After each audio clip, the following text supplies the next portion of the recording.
그동안 계속해서 성경 속에 기록되어 있는 신약 교회들에 대해서 살펴보고 있습니다.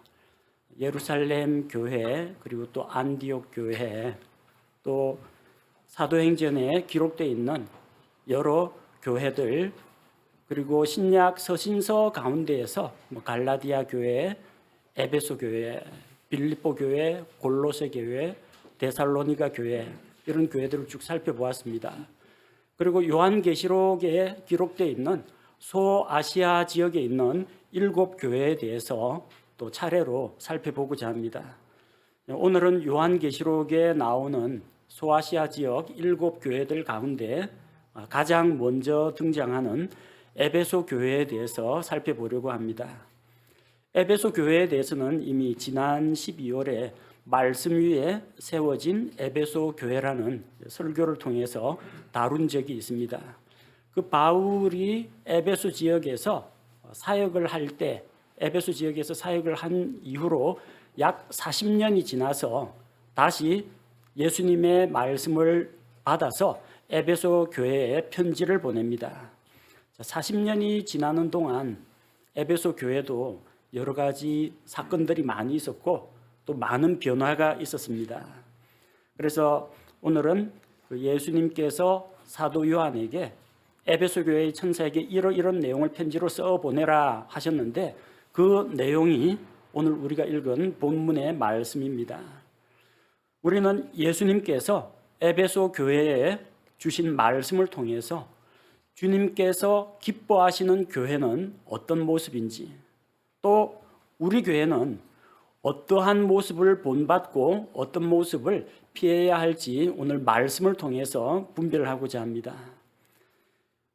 요한계시록은 하나님께서 계시의 말씀으로 주신 것입니다. 그래서 이 가운데에는 이 에베소 교회는 사도 요한 당시에 실제로 소아시아 지역에 실제 있었던 지역 교회입니다. 그리고 또한 교회사 측면에서 볼 때는 사도들의 바른 교리를 수호하던 그런 교회를 가리켜서 에베소 교회라고 합니다. 한편으로는 구체적인 실체가 있는 에베소 지역에 있던 교회를 이야기하는 것과 동시에 또 역사적으로 볼 때에는 교회사 가운데 나타났던 여러 교회 시대들 가운데에서 사도들의 진리를 수호하던 교회를 가리켜서 에베소 교회라고 합니다. 각 지역 교회는 장점이 있고 또 단점이 있습니다. 하나님 보시기에 모든 것이 다 흠없이 완벽한 지역 교회를 찾기란 대단히 힘듭니다. 또 예수 그리스도의 몸인 교회, 거룩한 성도들의 모임인 교회가 순전히 100% 사악한 일만 하는 그런 교회도 또 없습니다. 선한 모습이 있고 주님 보시기에 부족한 모습이 있습니다. 장점이 있으면 단점이 있습니다. 그래서 이 에베소 교회를 볼 때도 에베소 교회가 완벽하다 그런 기대는 우리가 할 수가 없습니다. 반대로 에베소 교회 이런 멸망받을 교회 이런 식으로 비난해서도 안 됩니다. 잘하는 점이 있으면 본받고 잘 못하는 점이 있으면 우리가 그걸 경계거리로 삼으면 됩니다. 에베소 교회는 예수님으로부터 책망보다는 칭찬을 더 많이 받은 교회입니다. 그러니까 우리가 배울 점이 있다는 거죠. 에베소 교회에 대해서 5가지 칭찬을 하셨습니다. 그리고 1가지 책망을 하셨습니다. 그러면은 우리는 칭찬 들은 것은 우리가 배우면 되는 것이고 책망 들은 부분은 우리가 피하면 되는 것입니다. 그래서 오늘 그 내용들에 대해서 한번 살펴보고자 합니다. 에베소 교회가 주님으로부터 무슨 칭찬을 들었는가? 첫 번째는 에베소 교회의 행위입니다.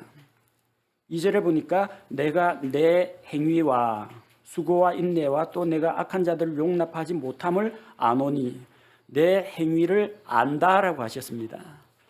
행위라는 말에 대해서 부정적으로 생각할 필요는 없습니다. 행위 가운데 선한 행위도 있고 악한 행위도 있습니다. 근데 많은 사람들이 구원받은 그리스도인들이 믿음과 행위하면은 대개의 경우에는 믿음을 앞세우고 행위를 낮추는 경향이 있습니다. 왜냐하면 구원받을 때는 우리의 선한 행위가 필요 없고 오직 믿음으로 되기 때문입니다. 그래서 구원과 연관해서는 행위는 하나님 앞에서 자랑할 게 없어요. 구원받는 데는 하나님의 은혜 그리고 우리의 믿음 이게 필요합니다. 에베소 교회 성도들 역시 자기들의 선한 행위로 구원받는 게 아니라는 걸 잘 알고 있습니다. 왜냐하면 바울이 에베소 교회에 보낸 편지 에베소서 2장 8절과 9절에 이렇게 일러주었기 때문입니다. 에베소서 2장 8절 9절 말씀을 보니까 너희가 믿음을 통해 은혜로 구원을 받았나니 그것은 너희 자신에게서 난 것이 아니요 하나님의 선물이니라. 행위에서 난 것이 아니니 이것은 아무도 자랑하지 못하게 하려 함이라.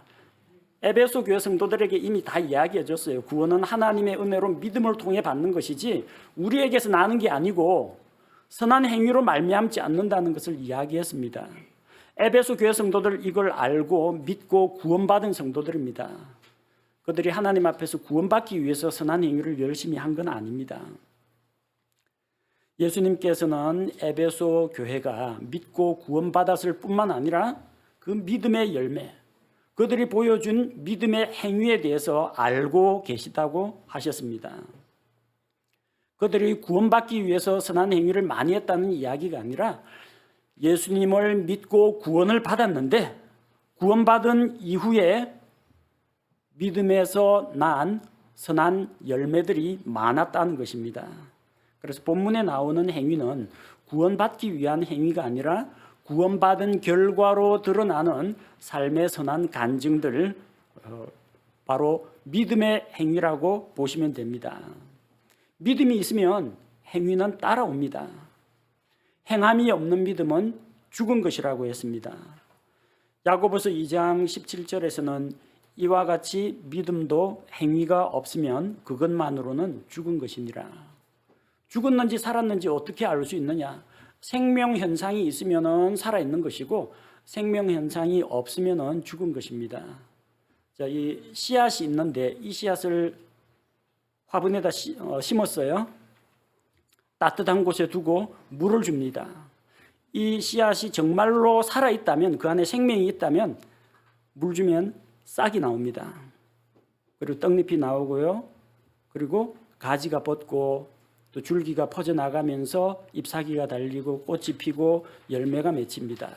이건 살아있는 거예요. 그런데 안에 생명이 없는 죽은 씨앗은 화분에 흙에다 심고 물을 주면요, 반응이 없어요. 물이 모자라나 물 더 주고 더 주고 하면 물 주면 썩어버립니다. 왜? 생명이 없기 때문에 그래요. 믿음이 있으면, 구원받은 성도면, 하나님께서 주신 생명이 있으면 믿음에서 난 선한 열매들이 드러나기 마련이라는 겁니다. 우리가 하나님을 믿는다, 하나님을 신뢰한다, 그러면은 하나님을 믿고 의지하면서 하나님 앞에 전적으로 기도로 의지하게 됩니다. 우리가 복음의 능력을 믿는다, 그럼 전도를 하게 됩니다. 우리가 하늘에 보상이 있다, 우리 삶의 열매에 대해서 하나님께서 보상으로 갚아주신다는 걸 알면 그 보상을 얻기 위해서 고난을 감수하고 주의 일을 하게 된다는 것입니다. 우리의 행위는 우리를 구원하지 못합니다. 그러나 구원받은 성도들의 삶에는 선한 행위, 선한 열매가 반드시 드러나게 되어 있습니다. 어떤 사람은 그 변화가 좀 빨리 나타나는 사람도 있고요. 어떤 사람은 변화가 조금 더딘 사람도 있습니다. 정도의 차이는 있습니다. 어린애들 마찬가지죠. 어떤 애는 돌 되기 전에 걸었다는 애도 있고 어떤 때는 돌 지나고 두 돌 돼가지고 조금씩 걸음을 떼는 아이도 있습니다. 둘 다 생명이 있습니다. 성장 속도만 다를 뿐입니다. 에베소 교회는 믿음으로 구원받고 생명을 얻었고 과연 살아있다는 삶의 간증을 보여주었습니다. 주님 앞에서 우리 자신을 살펴볼 때 에베소 교회에 하신 말씀처럼 내가 내 행위를 아노니, 주님께서 알고 계시다고 했습니다. 사람들은 몰라줄 수가 있습니다. 내가 이렇게 하나님을 사랑하는데, 내가 이렇게 교회를 위하는데, 내가 이렇게 아무개 성도에게 잘해줬는데 왜 나를 외면할까? 여러분 아무런 걱정할 필요가 없습니다. 그 사람에게 보이려고 한 게 아니라 하나님 앞에서 선한 양심을 가지고 행한 것이라면 내가 한 것에 대해서 후회할 필요도 없고 또 그것으로 인해서 조바심 낼 필요도 없습니다. 누가 알아주느냐? 내가 내 행위를 아노니. 우리의 모든 것을 지켜보고 계시는 주님께서 알고 계신다는 겁니다. 그거면 됐지 않습니까? 사람들이 좀 몰라줘도 좀 서운하긴 하겠지만 주님께서 알아주신다면 됩니다. 나중에는 주님 앞에서 칭찬과 보상을 받을 수가 있습니다. 그리고 한편으로 또 내가 내 행위를 아노니 하면은 저를 비롯해서 여기 많은 분들이 또 걱정을 할 겁니다. 다른 사람들은 모르는데 예수님은 나의 그런 어두운 면도 알고 계시는구나. 그것을 깨닫는 게 참 중요합니다. 왜냐하면 우리는 아무도 안 본다고 생각합니다. 아무도 모를 거라고 생각합니다. 그런데 내가 내 행위를 아노니 주님께서 알고 계신다는 겁니다. 그래서 내가 믿음의 선한 행위를 할 때는 주님 알고 계시지요. 낙심하지 말고 실망하지 말고 선한 행위를 하면 됩니다. 내 마음속에 육신적인 생각이나 육신적인 행동이 이제 나오려고 하거든. 주님께서 보고 계시지. 주님께서 알고 계시지. 그것을 가지고 우리 자신을 제어할 수 있다는 겁니다. 주님께서 아십니다. 우리 행위를 아십니다. 우리 교회가 주님 앞에서 어떤 교회가 되어야 할까요? 하나님 앞에서 선한 행위, 선한 열매를 드러내는 교회가 되어야 한다는 겁니다. 두 번째로 주님께서 무엇을 칭찬하셨느냐? 에베소 교회의 수고에 대해서 칭찬하셨습니다. 수고와 인내와 또 내가 악한 자들을 용납하지 못함을 아노니. 에베소 교회 성도들이 행한 수고도 알고 계신다는 겁니다. 영어 성경에 수고라는 단어가 레이버라고 되어 있는데 단순히 육체 노동만을 말하는 것이 아닙니다. 꼭 이제 몸으로 일을 해야만 하는 그런 것이 아니라 주님을 위해서 애쓰고 근심하고 또 마음을 쏟은 모든 것들, 이런 모든 것들이 수고에 포함이 됩니다. 이 수고는 어떤 수고를 이야기하느냐? 주님을 위한 수고를 이야기합니다. 9절이 좀 떨어져 있지만 3절에 보니까 어떤 수고인지 나오죠. 또 참고 인내하며 내 이름을 위해 수고하고 낙심하지 아니하였느니라. 주님의 이름을 위한 수고를 주께서 기억하신다는 겁니다. 교회 일이라고 다 주님의 일은 아닐 수도 있습니다. 자, 큰 예배당 건물을 짓는다. 내가 열심히 헌금도 하고 열심히 직접 공사 현장에서 일도 했다. 그것도 수고입니다. 그러나 단순히 예배당 건물을 짓는 그 자체가 수고는 아닙니다. 교세를 확장하기 위해서 열심히 복음전도 사역을 했다. 목표가 뭐예요? 교세를 확장하기 위해서 우리 교회를 더 재정을 늘리고 성도들 숫자를 늘리고 그리고 다른 목사들 앞에서 자랑하려고 교세를 확장하기 위해서 열심히 전도했다. 그건 주님을 위한 수고가 아닙니다. 자기 목회사역의 성공을 자랑하기 위한 수고입니다. 똑같은 영적인 일인 것처럼 교회 일인 것처럼 보이지만 그 동기와 목표가 무엇이냐에 따라서 나를 위한 수고가 될 수도 있고 주님을 위한 수고가 될 수도 있다는 겁니다. 개인의 명예를 위해서 유튜브나 유명한 TV 강단 목사가 되기 위해서 열심히 수고하는 사람들이 있습니다. 방송국에 찬조금도 내고 또 사회 저명 인사들 찾아다니고 유명세 타기 위해서 하는 사람들이 있습니다. 그러나 그게 만약 복음과 아무 관계가 없다거나 주님의 이름을 위한 것과는 아무런 관계가 없고 개인의 영광과 영달을 위해서만 그런 일을 한다면 그건 주님을 위한 수고가 아닙니다. 예수 그리스도의 몸인 이 교회를, 성도들을 진리 가운데 바로 세우기 위해서 수고하는 자들이 있습니다. 말씀을 가르치는 자들이 있고 성도들을 위문하고 신방하고 낙심한 형제를 격려하고 권면하고 세우는 자들이 있습니다. 이런 것이 주님을 위한 수고입니다. 사역자를 훈련하고 또 성도들을 영적으로 무장시키는 일, 이거 주님의 이름을 위한 것입니다.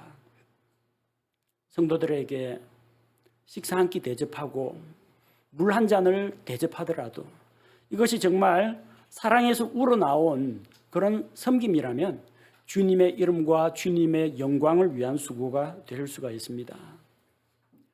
내가 전도왕이 되기 위해서 우리 교회 성도 숫자 불리기 위해서 전도를 하는 것이 아니라 하나님의 영광을 땅끝까지 전파하기 위해서 죽어가는 사람들을 구원하기 위해서 예수 그리스도의 지상명령을 내가 이행하기 위해서 주님을 위해 복음을 전했다면 그것이 주님을 위한 수고입니다. 사람들은 나타난 결과를 보고 이야기를 하지만 주님께서는 우리 마음의 중심을 보십니다. 우리가 무엇을 위해 수고하고 있는지, 개인을 위해서 일하고 있는지, 아니면 기관이나 단체를 위해서 일하고 있는지, 주님을 위해서 일하고 있는지 주님께서 보시고 판단하실 것입니다. 수고는 쉬운 일이 아닙니다. 괴로움을 감당하는 것이 수고입니다.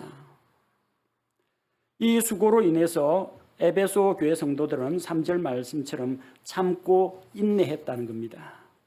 그러니까 참고 인내해야 할 만한 어떤 힘든 고난이 그들에게 있었다는 겁니다. 때로는 결과가 제대로 안 나와서 실망할 뻔한 적도 있었다는 겁니다. 3절에 보니까 수고하고 낙심하지 아니하였느니라. 그들을 실족해 하는, 낙심케 하는 무언가가 있었을 겁니다. 그러나 그들은 주님의 이름을 위해서 낙심하지 않았다는 겁니다. 이런 수고를 우리 주님께서 기뻐하십니다. 갈라디아서 6장 9절 말씀을 보면 우리가 잘 행하는 가운데 지치지 말지니 우리가 기진하지 아니하면 정하신 때에 거두리라. 수고는 수고 그 자체로 끝나는 것이 아니라 인내를 통해서 열매를 맺는다는 것을 기억해야 합니다. 주님의 이름을 위해 수고하는 일에는 고난이 뒤따릅니다. 하나님께서 우리를 위해서 일하시는 것만큼 하나님께서 일하는 옆에서는 마귀도 뛰놀고 깝치고 있습니다. 마귀도 부지런합니다. 얼마나 부지런합니까? 밤낮으로 형제들을 고소하는 일을 하고 두루 다니며 삼킬 자를 찾는 부지런한 존재입니다. 자, 그런 가운데에서 주님을 위해 일하다 보면 마귀의 방해가 있습니다. 고난이 닥칩니다. 비방하는 자들이 나타납니다. 조롱하는 자들이 있습니다. 핍박이 따르기도 합니다. 그러나 그런 고난과 핍박 가운데에서 수고하는 우리의 수고가 결코 헛되지 않은 것은 바로 우리 주님께서 그 모든 것을 지켜보고 계시고 기억해 주시기 때문입니다. 어떻게 이런 고난과 핍박 가운데에서도 수고를 할 수가 있을까요? 그것은 주님을 향한 사랑이 있어야만 가능한 일입니다. 성도들을 향한 사랑이 있어야만 가능한 일입니다. 여러분 가정에서 부모님 왜 그렇게 아침부터 저녁까지 아버지는 열심히 일하시고 우리 어머니는 이 못난 나를 위해서 왜 그렇게 열심히 나를 위해 기도하고 집안일을 돌보고 애쓰고 수고합니까? 사랑하기 때문입니다. 남을 위해서는 그렇게 하지 않습니다. 사랑하는 사람을 위해서는 그렇게 수고를 합니다. 그것을 성경에서는 사랑의 수고라고 합니다. 우리 교회는 에베소 교회처럼 사랑의 수고가 있습니까? 무엇을 위해 수고하고 있습니까? 우리가 수고하는 그 일을 통해서 예수 그리스도의 이름과 예수 그리스도의 영광이 드러나고 있습니까? 수고하다가 때로는 핍박이 닥쳐서 낙심하거나 실망할 때도 있지 않습니까? 우리 자신을 돌아봐야 합니다. 주님, 우리의 수고가 헛되지 않도록 열매 맺게 하옵소서. 우리의 고난을 돌아보옵소서. 우리 주님 말씀하십니다. 내가 내 수고를 아노니. 주님께서 우리의 수고를 기억해 주신다는 것을 생각할 때 우리는 실망하지 않고 다시 한번 일어서서 도전하고 더 앞으로 나아갈 수 있는 것입니다. 셋째, 주님께서 칭찬하신 것은 에베소 교회의 인내입니다. 2절에 인내와 또 내가 악한 자들을 용납하지 못함을 아노니. 인내를 알고 계신다고 했습니다. 인내는 고난과 어려운 환경 중에서도 참고 견디는 것을 인내라고 합니다. 에베소 교회는 신앙생활하기에 그렇게 좋은 환경은 아니었습니다. 왜냐하면 이미 말씀드린 것처럼 에베소 교회는 우상의 도시에 세워졌기 때문입니다.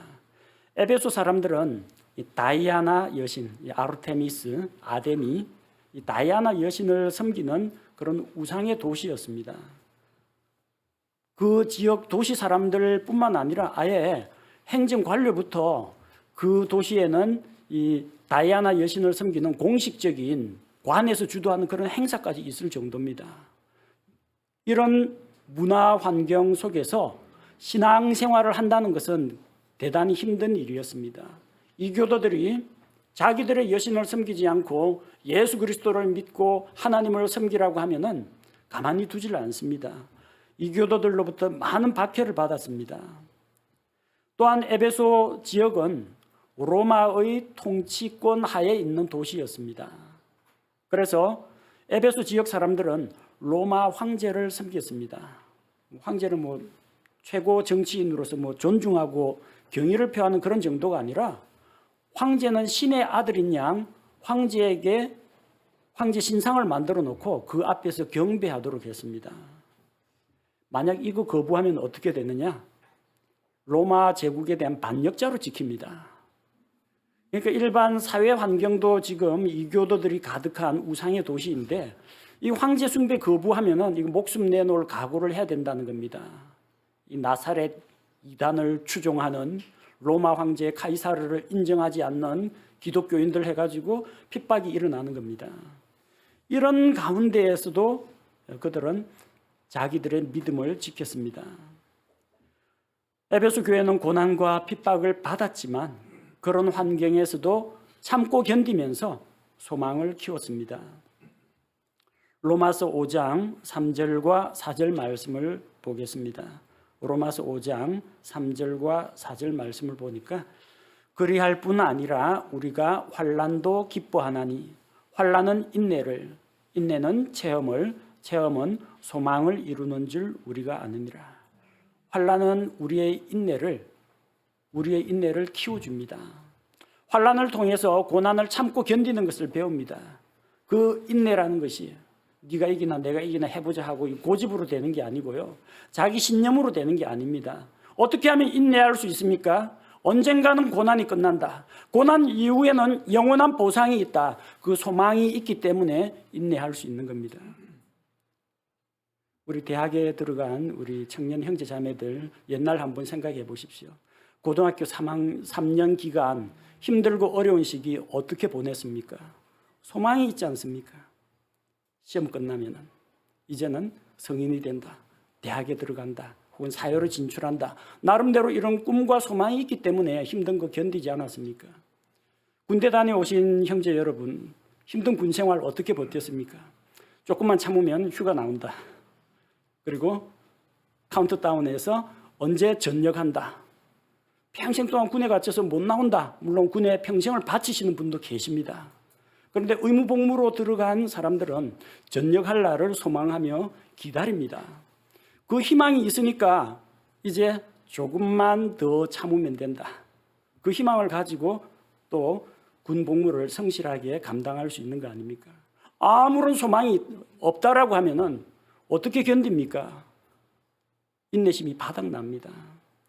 그래서 우리가 이 인내를 이야기할 때 성경에서 소망의 인내라고 하는 이유가 순전히 자기 고집으로 버티는 것이 아니라 하나님의 약속과 그 약속에 대한 소망을 가지고 참고 견디기 때문에 소망의 인내라고 하는 것입니다.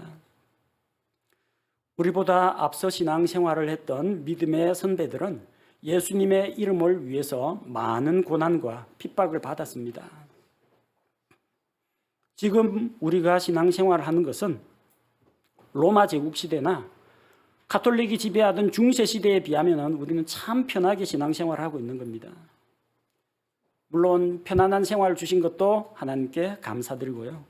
예수님을 믿다가 고난과 역경이 찾아와도 감사드려야 합니다. 하나님께서 고난을 사용하셔서 우리를 단련하시고 우리의 인내를 통해서 소망을 품게 하시기 때문입니다. 우리 교회 그다지 크지 않은 규모의 또 안팎으로 여러 가지 우리가 해결해야 될 여러 가지 문제들, 나아가야 할 길들이 많이 있습니다. 이런 모든 과정 속에서 우리가 인내하면서 소망을 놓치지 않을 때 에베소 교회처럼 주님께서 우리 교회에 대해서 칭찬하실 겁니다. 내가 내 인내를 알고 있다. 소망을 놓치지 말라. 주님께서 우리에게 위로를 주실 겁니다. 예수님께서 에베소 교회에 대해서 네 번째로 칭찬하신 것이 있습니다. 에베소 교회가 거짓 사도들을 분별해냈다는 겁니다. 오늘 우리 본문 말씀 2절에 보니까 스스로 사도라고 말하나 사도가 아닌 자들을 내가 시험하여 그들이 거짓말하는 자들임을 알아내었으며, 에베소 교회는 사도들의 가르침을 따르는 교회였습니다. 사도 바울이 복음을 전하고 교회를 세웠습니다. 디모데가 에베소 교회 감독으로 있었습니다. 사도 요한이 에베소 지역에서 목회 사역을 했습니다. 사도들의 믿음 위에 세워진 교회입니다. 그런데 이 에베소 지역은 말씀드린 것처럼 그리스 철학과 이방 종교의 영향을 많이 받았습니다. 사도들이 떠난 사이에 자칭 사도라고 하는 자들이 나타났습니다. 그래서 그들에게 거짓 교리를 가르쳤던 겁니다. 자, 그런데 에베소 교회 성도들은 그 거짓 성도들이 가짜 사도라는 것을 밝혀냈다는 겁니다. 대단하죠. 이 교회 이 성도들 수준이 어떤 거짓 교사, 거짓 사도들을 가려낼 정도가 된다는 겁니다. 아마 우리 믿음이 성장한 형제 자매들 가운데에서는 유튜브에서 어느 교회 아무개 목사의 설교를 듣다가 이 부분은 성경적으로 잘못되었다 판별해내는 분들이 계십니다. 그만큼 요즘 성도들의 수준이 목회자 수준을 능가하는 그런 일들도 있습니다. 교회 안에 가짜 사도들, 거짓 사도들이 등장했습니다. 사도라는 말은 많이 들어보셨죠. 정의의 사도, 그런 이야기, 평화의 사도 들어보셨을 텐데, 사도란 말은 보내심을 받은 자라는 뜻입니다. 예수님께서 직접 불러서 보내야 사도라고 할 수가 있습니다. 예수님께서 택하신 12명의 제자들, 12사도라고 이야기합니다. 가룟 유다가 이제 탈락했죠. 그 다음에 주께 기도하는 가운데 마띠아를 사도로 세웠습니다. 우리 중에서 예수님 이 지상 사역을 할 때 같이 있고 함께 주님과 함께 다녔고 또 예수 그리스도의 십자가 죽음과 부활의 증인이 될 사람을 뽑았는데 그 중에 한 사람이 마띠아입니다. 마띠아를 사도로 세웠고 또 예수님께서는 교회를 핍박하던 사울이라고 하는 그 청년을 불러다가 회심시키고 왕들과 이방인들 앞에서 복음을 전할 사도로 세우셨습니다. 사도 바울은 주님을 만났습니다. 주님께서 그를 보내셨습니다. 그리고 주께서 가는 곳마다 사도의 표적으로 그가 주께서 보낸 사도임을 증명해 주셨습니다. 사도가 되려면 두 가지 자격 요건이 필요합니다. 첫 번째는 주님을 만나야 됩니다. 두 번째는 사도의 표적을 행할 줄 알아야 됩니다.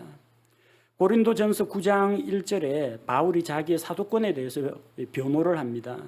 고린도전서 9장 1절에 내가 사도가 아니냐, 내가 자유로운 자가 아니냐, 내가 예수 그리스도 우리 주를 보지 아니하였느냐, 너희는 주 안에서 행한 나의 일이 아니냐. 고린도 교인들 가운데 이제 거짓 교사들에게 미혹된 자들은 사도 바울의 그 사도권을 부인했습니다. 그러나 내가 예수 그리스도 주를 만나고 그분이 나를 보내지 않았느냐, 내가 그래서 여기 고린도 지역에 와서 복음을 전하고 너희가 내 사역의 열매가 아니냐, 그 이야기입니다. 고린도후서 12장 12절에서는 고린도후서 12장 12절은 진실로 내가 너희 가운데서 모든 인내와 표적들과 이적들과 능한 행위들로 사도의 표적들을 행하였노라. 이게 사도 바울이 사도라는 증거입니다. 그래서 병든 자를 사도 바울이 고친 사례도 있고 죽은 자를 다시 살리는 일도 있었고 뱀에게 물렸는데 아무런 해도 입지 않았습니다. 이 사도의 표적들이 나타났다는 겁니다. 그런데 당시 여기 에베소 지역에 나타났던 이 자칭 사도라고 하는 자는 사도가 아니라 거짓 교사들이었습니다. 오늘날도 자칭 사도들이 많습니다. 신사도 운동, 은사주의 하는 사람들은 자기들끼리 뭐 아무개 사도 자기들끼리 사도라고 서로 불러줍니다. 그거 다 가짜입니다. 왜 가짜냐? 그들은 예수님을 직접 만나지 못했습니다. 뭐 꿈에 만났다, 환상에 만났다 다 필요 없습니다. 예수님이 친히 나타나셔서 그들을 부르시고 파송하셔야 사도가 됩니다. 두 번째는 사도의 표적을 행해야 하는데 자기들 딴에는 뭐 기적을 일으킨다 하면서 뭐 금가루가 떨어진다, 뭐 두통이 사라졌다 그러는데 이게 팔 잘린 사람 팔 붙여보라고 하면 못 붙입니다. 뭐 신경통이나 뭐 이런 것들, 노이로제 그런 것들은 고쳤다는 이야기 종종 듣고 하는데 저기 죽은 사람 시체 한번 살려보라고 하면 못합니다. 그러면서 하나님을 시험하지 말라 그럽니다. 그 청산가리 마실래요? 저 뱀한테 한번 독사한테 물려볼래요? 하면 그거 싫다고 합니다. 왜? 자신 없으니까. 사도라면 어떤 독을 마실지라도 해를 입지 않는다고 했는데 그거는 못하는 겁니다. 자기가 할 수 있는, 사람들에게 보여줄 만한 어떤 기적 표적은 있는데 성경에 기록되어 있는 사도의 표적들은 행하지를 못하는 겁니다. 가짜 사도들 많습니다. 그런데 에베소 교회 성도들이 그걸 밝혀냈다는 겁니다. 그들의 거짓된 교리와 그들이 가짜 사도라는 걸 밝혀냈다는 겁니다. 왜 이게 가능했느냐? 12월 달 설교에서 말씀드렸습니다. 에베소 지역에서 바울이 사역을 하면서 성도들에게 말씀을 가르치면서 무장을 시켜놨어요. 그래서 에베소 교회는 말씀 가운데 굳게 선 교회고 사도들의 교리 위에 든든하게 뿌리를 내린 교회입니다. 그래서 거짓 교사들의 교리에, 거짓 사도들의 교리에 흔들리지 않았던 겁니다. 우리도 진리의 말씀에 굳게 서야 합니다. 우리가 이단 사냥꾼이 돼가지고 이 교회 저 교회 검증을 할 필요는 없습니다. 그러나 교회 안에 불순한 이단 사상이 들어오는 것을 우리 성도들이 분별하고 또 그런 사상들을 내쫓을 수 있을 정도로 영적으로 무장되어 있는 것이 필요하다는 겁니다. 그렇게 할 때 우리도 주님으로부터 거짓 교리를 분별해내고 바른 진리를 수호하는 교회다. 그런 칭찬을 받을 수가 있습니다. 그리고 다섯 번째로 주님께서 에베소 교회에 무엇을 칭찬하셨느냐? 그들이 니골라당의 행위를 배척하는 것을 기뻐하셨습니다. 6절 말씀해 보니까 그러나 내게 이것이 있으니 곧 내가 니골라당의 행위를 미워하는도다. 나도 그것을 미워하노라. 니골라당이란 무엇을 말하느냐 하면은 니카오라는 단어가 있는데 이게 정복하다라는 단어입니다. 니카오, 나이키, 니케, 승리, 정복이라는 뜻입니다. 그리고 라오스, 백성, 인민이라는 뜻입니다. 이 니카오하고 라오스가 결합돼 가지고 니콜라가 되는데 이 니콜라라는 것은 백성을 정복하는 자. 말하자면 교회 안에 모든 이 성도들이 같은 형제 자매들인데 누가 자기를 이제 특별한 존재로 너희는 평성도, 평신도, 나는 특별성도, 사제 계급을 이야기합니다. 종교 계급이 나타나서 회중들 위에 스스로를 높이고 종교 계급을 만들어서 이 백성을 지배하고 정복하는 자를 니골라당이라고 합니다. 로마 카톨릭이 대표적인 그런 예죠. 일반 이제 회중 성도들이 있으면 그 위에 꼭 사제 계급이 있습니다. 그리고 뭐 추기경도 있고요.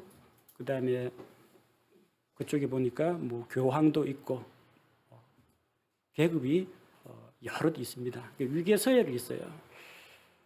중국집 짜장면은 보통하고 곱빼기가 있는데 교회 성도는 보통 성도, 곱빼기 성도 없습니다. 목사도 성도예요. 하나님께서 교회를 돌볼 목자로 임명하셨지만 저는 주님께 선한 목자 예수님, 주는 나의 목자시니 이렇게 고백합니다. 저도 주님 앞에서는 양입니다. 이 목사라는 건 뭐냐면 기능, 직무를 이야기하는 거지 신분을 이야기하는, 계급을 이야기하는 것이 아닙니다. 직급이 아니라 직무입니다. 제가 해야 될 맡은 파트입니다. 마치 뭐 아무개 형제가 시설 관리를 맡고 아무개 형제가 재정을 맡은 것처럼 저는 하나의 기능, 말씀을 가르치고 선포하는 기능을 맡은 사람이지 제 계급이나 신분이 다른 성도들보다 높다는 이야기가 아닙니다. 그런데 이 기독교 안에 종교 계급을 만드는 자들이 나오기 시작했다는 이야기입니다. 나중에 발전하면 이제 로마 가톨릭과 같은 종교 계급 체제가 형성되는 겁니다. 목회자는 말씀을 가르치는 자로서 성도들로부터 존경을 받는 것이지 결코 다른 성도들 위에 군림하거나 신분이나 계급이 높은 존재는 아닙니다. 우리 교회 성도들은 모두 그리스도 안에서 형제 자매들입니다. 목사 역시 구원받은 성도들 중에 한 명이고 다만 하나님께서 말씀 사역자와 교회를 인도하는 인도자로 세웠기 때문에 그 일을 하는 것입니다. 그래서 우리가 교회가 세속화되거나 계급화가 되거나 아니면 교회 안에서 누구 사회적으로 명망 있는 판검사나 유명한 어떤 사장급 되는 인물이나 돈 많은 사람이 오면은 교회가 굽신굽신되고 영접하고 또 가난한 성도가 오면은 무시하고 교회 안에서 그렇게 계급과 차별을 만드는 것은 니골라당의 행위하고 똑같습니다. 우리는 그리스도 안에서 서로 형제 자매로서 교제하는 그런 교회가 될 때 주님께서 기뻐하신다는 겁니다. 에베소 교회는 이렇게 5번 칭찬 들었습니다. 칭찬 많이 들었어요. 그러니까 본받을 점이 많은 교회라고 볼 수가 있어요. 근데 한 가지 좀 아쉬운 게 있습니다. 에베소 교회가 그렇다고 해서 완벽한 교회는 아니에요. 주님께서 한 가지 책망을 하셨습니다. 4절에 주님께서 이렇게 말씀하시죠. 그럼에도 불구하고 내가 너를 책망할 것이 조금 있나니. 책망할 거는 조금이에요. 칭찬할 거는 많고. 그러니까 이 조금 책망한 이것이 무엇인지 우리가 알고 이 부분만 바로 잡으면 정말 주님께 칭찬 듣는 교회가 되는 겁니다. 그 조금 있는 책망이 무엇이냐면 이는 내가 너의 처음 사랑을 버렸기 때문이라. 이 킹 제임스 흠정역에는 처음 사랑이라고 번역되어 있습니다. 한글 킹 제임스 성경에는 첫사랑이라고 번역이 되어 있습니다. 그리고 우리 흠정역 성경 그 소제목이 있죠. 제2장 아래쪽에 보면은 본문에서는 처음 사랑이라고 했는데 소제목은 첫사랑이라고 되어 있습니다. 첫사랑하고 처음 사랑하고 같은 거 아니냐 생각하시는 분이 있는데 우리말에서는 첫사랑이라고 하면은 처음으로 사랑을 경험하던 시기에 어떤 그 경험을 이야기합니다.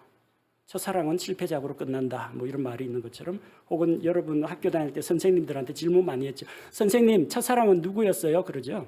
첫사랑이라고 하면 자기가 처음으로 사랑에 빠진 대상을 이야기합니다. 그것 때문에 만약 제가 오늘 강단에서 여러분 첫사랑을 회복하십시오 라고 하면요. 사랑하는 아내와 남편을 버리고 옛날 청춘 시절에 첫사랑을 찾아가는 사람이 나올 수도 있다는 겁니다. 그래서 첫사랑이라고 이야기하면 안 돼요. 지금 있는 남편, 지금 있는 아내를 처음 만났을 때의 그 사랑을 회복하라는 이야기이지 남편 아내 버리고 옛날에 처음으로 연애하던 최초의 첫사랑의 추억의 그 사람을 찾아가라는 이야기가 결코 아닙니다. 첫사랑이라고 하면 안 되고 처음 사랑이라고 해야 맞다는 이야기입니다.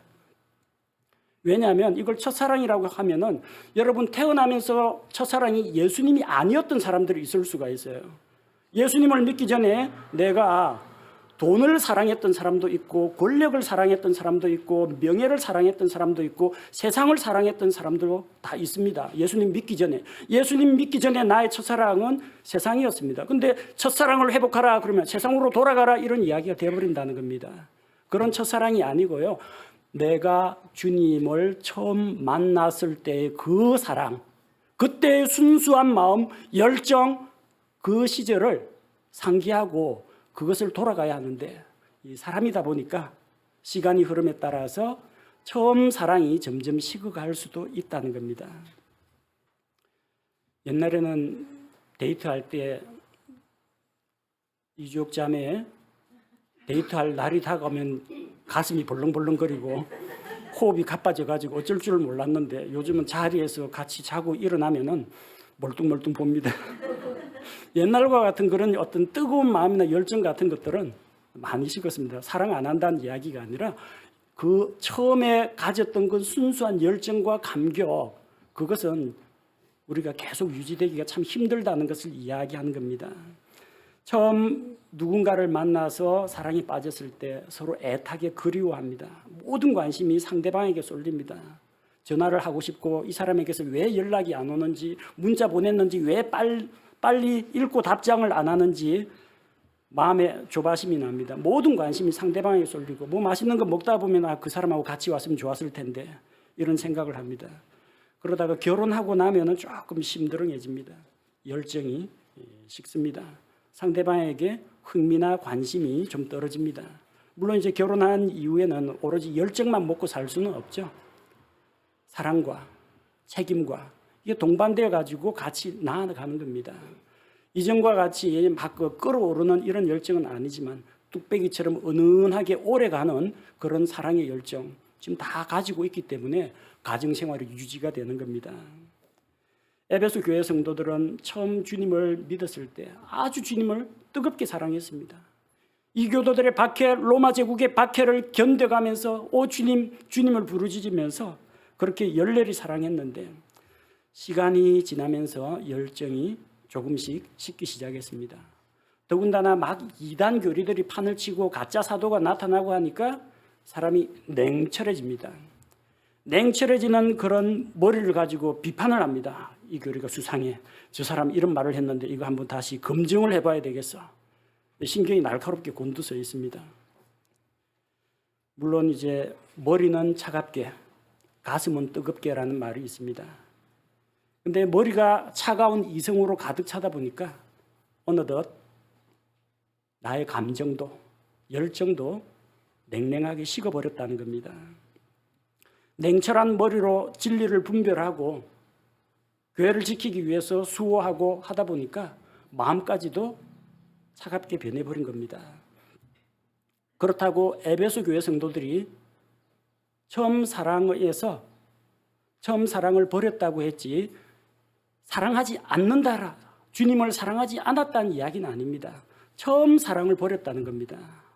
최초의 그런 사랑이 아니라 이제는 다른 형태의 사랑, 좀 오랫동안 익숙해져 가지고 조금은 이제 습관화되어 있는 사랑, 루틴화되어 있는 의례적인 사랑, 이런 것에 물들기 시작했다는 이야기입니다. 만약 에베소 교회 성도들이 주님을 전혀 사랑하지 않았다라면은 이거는 책망 정도가 아닙니다. 누구든지 주를 사랑하지 않는 자는 저주를 받을지어다. 저주를 당해야 마땅합니다.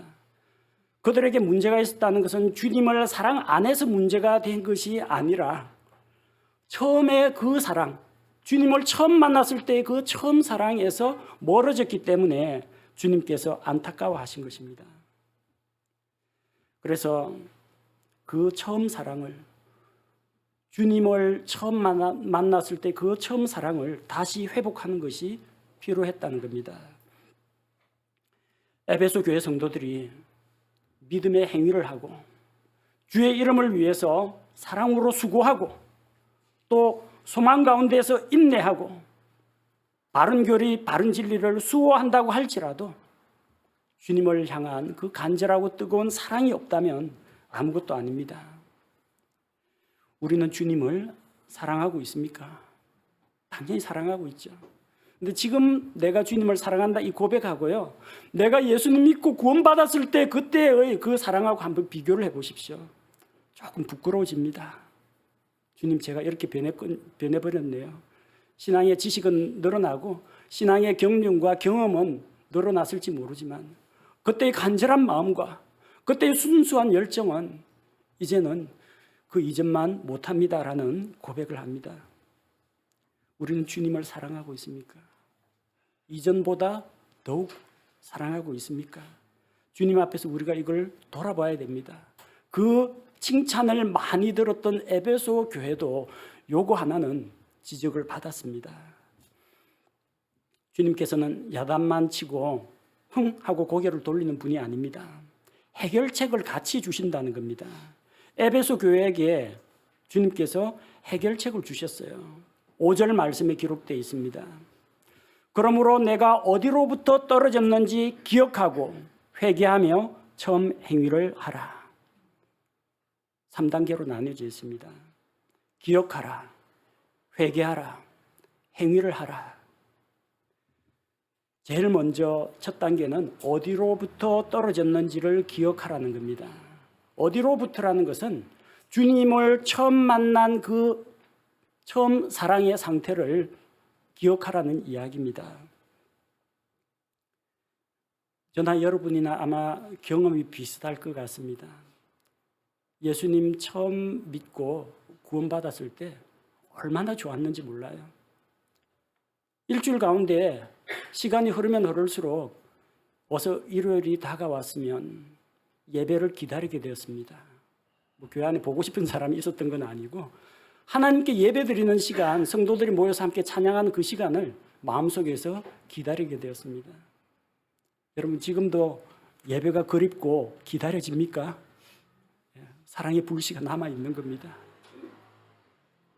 무슨 일만 생기면 무조건 기도했습니다. 그때는요 진짜 아무 생각 없고 뭐 기도에 대한 교리나 이런 것도 잘 몰랐는데 기도하면 하나님이 다 들어주신다. 진짜 어린아이처럼 그렇게 믿고 생각했어요.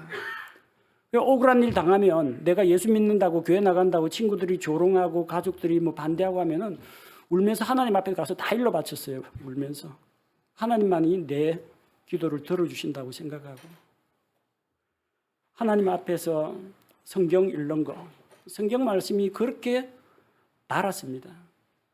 하루에 10장씩 성경을 읽으면서 정말 이 성경 말씀 저는 어릴 때 주일학교 다녀본 적이 없고 중3 때 처음 교회 나갔기 때문에 아는 게 별로 없었어요. 그래서 성경을 열심히 읽었는데 그 말씀이 어찌 그리 좋은지 그리고 가끔 가다가 눈물이 났습니다. 예수님하고 교회 십자가 보다가 눈물이 뚝뚝 떨어지고 그랬습니다. 그만큼 관심이 온통 주님한테 가 있었던 거예요. 지금 생각하면 지금과 그때 상태를 비교하면 영적 성장은 그때보다 더 많이 했는지 모르지만 그 순수함과 간절함과 열정은 그때가 나았던 것 같아요. 처음 사랑 그때가 나았던 것 같아요. 그걸 기억하라는 겁니다. 혹시 가정에서 부부싸움 하면요, 내가 어쩌다가 저런 사람을 만나서 그러지 마시고요, 내가 저 사람을 얻으려고 얼마나 쫓아다니고 선물 갖다 바쳤는지, 꽃 갖다 바치면서 프로포즈 했는지 그거 다시 한번 생각해 봐야 됩니다. 처음 사랑, 이 사람에 대한 처음 사랑입니다. 옛사랑 이야기하는 거 아니에요. 내가 이 사람에 대한 처음 사랑이 얼마나 간절했는지, 이 사람을 얻기 위해서 내가 얼마나 기도하고 얼마나 쫓아다니고 얼마나 간절하고 애태웠던가, 가슴 저렸던가. 혹시라도 누구 만난다면 마음속에 질투의 불길이 막 솟아오르고 그때 시절로 돌아가야 됩니다. 어디로부터 지금 여기에 이르렀는지 바로 그 처음 사랑의 단계를 기억하라는 겁니다. 회상적 사고라고 하죠. 그때 내가 어떠했었는지 그걸 기억하면 아, 지금의 나는 이런 모습이구나. 나의 부족함이 드러난다는 겁니다. 단순히 너 이 사랑과 열정이 식었으니까 좀 더 열심히 부지런히 움직여봐. 행동을 교정하는 게 아니고요. 제일 먼저는 기억해야 됩니다. 이전엔 어떠했는데 지금은 왜 이렇게 됐는지. 주님을 위해서 많이 수고했습니다.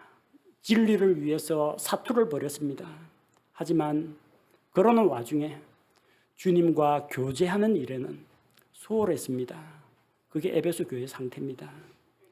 그것이 어쩌면 우리 자신의 상태일 수도 있습니다.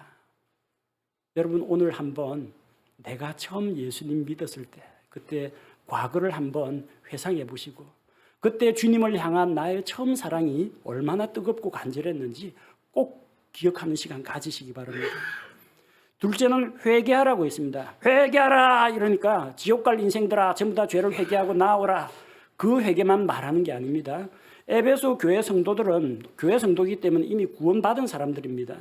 그러니까 이것은 안 믿는 불신자가 회개하고 예수님 십자가 믿고 돌아오라는 그런 이야기가 아니라 잘못에서 돌이키라, 방향을 전환하라는 이야기입니다. 내가 주님을 첫자리에 모시지 않았습니다. 내가 주님께 최선의 것을 드리지 않았습니다. 내가 처음 사랑에서 멀어졌습니다. 내가 신앙적으로 나태해졌습니다. 이것이 주님 보시기에 잘못된 것임을, 죄임을 고백합니다. 그렇게 인정하고 그 자리에서 돌이키는 것이 필요했습니다. 이것이 회개입니다. 세 번째는 그렇게 이전을 기억하고 회개하면은 행동은 자연히 따라옵니다. 처음 행위를 하라. 처음 행위를 하라. 여기도 처음 사랑, 처음 행위입니다. 처음 사랑을 내가 기억할 수 있으면 처음 행위도 나옵니다. 에베소 교회는 믿음에서 난 행위를 했고 주님을 위해서 수고도 했습니다. 처음 행위가 무엇입니까? 처음 예수님을 믿고 구원받아 주님께 대한 사랑과 감사가 넘쳐서 행하던 일들을 말합니다. 처음 사랑이 회복될 때 처음 행위도 다시 회복된다는 것입니다.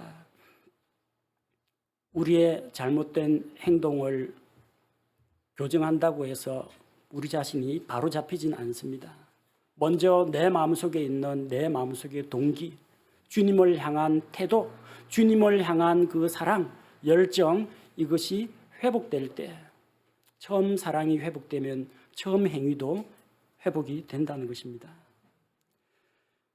우리가 에베소 교회처럼 기억하고 회개하고 또한 처음 행위를 하는 그런 교회가 되기를 원합니다. 에베소 교회는 5가지 칭찬을 받았지만 한 가지 부족한 것이 있었습니다. 그것은 그들이 처음 주님을 만났을 때 가졌던 그 사랑과 순수한 마음과 열정이었습니다. 우리가 처음 구원받았을 때 그 기쁨과 감격이 말씀을 통해서 하나님 앞에서 회복되기를 원합니다. 주님을 향한 순수한 열정과 뜨거운 사랑을 품었던 그 시절을 우리가 기억합시다. 주님만이 나의 모든 것이고 주님만이 내가 가진 최상의 것을 받으시기에 합당한 분이십니다. 그렇게 고백합시다. 그리고 주님 앞에서 오늘 이 시간 고백하십시오. 주님 사랑합니다. 이전보다 더욱 사랑합니다. 앞으로 더 사랑하겠습니다. 이런 사랑의 고백과 헌신의 결심을 하나님 앞에서 하시기 바랍니다. 우리 다 함께 기도하겠습니다. 하나님 아버지, 에베소 교회를 통해서 우리 교회의 모습과 오늘을 살아가고 있는 우리 자신의 모습을 돌아보게 됩니다. 에베소 교회가 믿음의 행위와 사랑의 수고와 소망의 인내 가운데 있는 것을 주님께서 알고 계시고 또 칭찬하신 것처럼 우리 교회가 그와 같이 되기를 원합니다. 에베소 교회가 진리를 수호하고 거짓 사도들을 판별해냈으며 교회 안에 계급이 생기는 이런 일들을 막은 것을 우리가 살펴보았습니다. 우리 교회가 하나님의 바른 진리 가운데 굳건하게 서고 교회가 건전한 교제 가운데에서 더 성장하기를 원합니다. 그러나 주님, 오늘 주님의 책망의 말씀을 들으면서 우리 마음 한구석에 역시 찔리는 바가 있음을 고백합니다. 주님을 처음 만났을 때 그 순수하고 간절하고 순진무구한 마음은 간 곳이 없고 나이를 먹고 신앙 연륜이 높아짐에 따라 지식도 커지고 머리는 커지고 따뜻한 가슴보다는 차갑고 냉랭한 머리가 우리 신앙생활을 더 많이 지배할 때가 있습니다. 하나님 앞에서 구원의 기쁨과 감격을 회복할 수 있도록 주님, 이전 일을 기억하게 하옵소서. 어디로부터 출발했고 어디로부터 우리가 떨어졌는지 기억하게 하시고 잘못된 것에서 돌이켜서 주님 처음 사랑을 회복하고 또한 처음 사랑에서 말미암은 처음 행위를 할 수 있게 도와주옵소서. 우리 교회 모든 성도들이 오늘 이 말씀을 통해서 구원의 기쁨과 감격과 즐거움을 회복할 수 있게 하여 주옵소서. 예수님의 이름으로 기도합니다. 아멘.